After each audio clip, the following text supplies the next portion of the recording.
नाम त्रिवेणी गुप्ता है, मैं कामाख्या में रहती हूँ। आज ये प्रेस वार्ता आपने रखा है, क्या विषय लेकर के रखा मेरा है? एक ज़मीन है दयाल टावर के बगल में और 4.5 बिस्सा से अधिक है, 4.25 बिस्सा है। उसको कुछ अवैध लोगों ने कब्जा कर लिया। रत्नाकर शुक्ला और 4-5 लोग हैं मिल के वो मेरी ज़मीन को कब्जा करे। परसों 6 तारीख को वहाँ जेसीबी चल रही थी तो मैं गई, मैं थोड़ा चिल्लिया हुआ। वो लोग भी कहते आप कौन है, आप कौन है? तो मैं अपनी पेपर रजिस्ट्री का सब कुछ दिखाई उनको, तो कहते ये सब हम नहीं मानते, आप थाने जाइए। फिर मैं थाने गई, चौकी पे वो लोग बोले कि दोनों पक्ष के सुनेंगे। बोले कि ठीक है आप पेपर लाई। मैं गई, उन्होंने से मुझे कोई सहयोग नहीं मिला। फिर वहाँ पे गई, गोली चिल्ली हुई तो काम बंद कर दिया।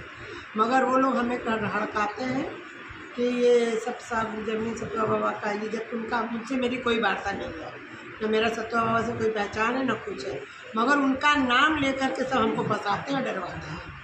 रत्नाकर शुक्ला हुए, सब कुछ हुए। तो इसको लेकर के प्रशासनिक अधिकारियों के यहाँ हम कमिश्नरेट में गए थे, तो वहाँ पे हमने एप्लीकेशन दिया। वो FIR दर्ज करने के लिए बोले हैं, अब उसकी कॉपी। और है, मैं त्रिवेणी गुप्ता जी का भतीजा हूँ और यही कामाख्या पे ही रहता हूँ। क्या मामला है?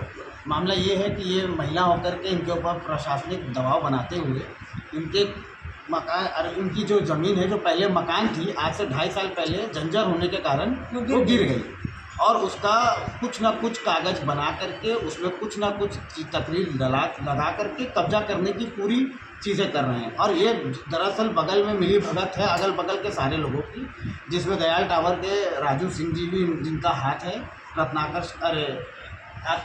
शुक्ला जी क्या नाम है, सट्टा कराए हैं, पता नहीं कैसे किस चीज़ पे उन्होंने कागज़ बनवा लिया, फ्रॉड का कागज़ बनवा करके हमारी रजिस्ट्री की हुई ज़मीन पर कब्जा करने की वो कर रहे हैं। तो आगे क्या किए इसके लिए? हम हर जगह गुहार लगा रहे थे। अभी हमने कमिश्नरेट के पास गया तो उन्होंने हमको पास किया कि आप CO ACP साहब के पास जाइए, जो गौरव जी हैं। गौरव जी ने हमारी पूरी बात ध्यानपूर्वक सुनी और उन्होंने हमको आगे चौकी के लिए रिफ़र किया। हम चौकी पे गए तो वहाँ पर विकास मिश्रा सर थे और हिमांशु मिश्रा जी थे। वो लोग खाली मानवता के नाम पे हम लोग से मिले, बाकी उनका कहना ये था कि अगर हम कागज़ के हिसाब से चले तो तुम लोग कागज़ वागज़ हम तुम लोग का नहीं देखेंगे, हमको ऊपर से ही प्रेशर है।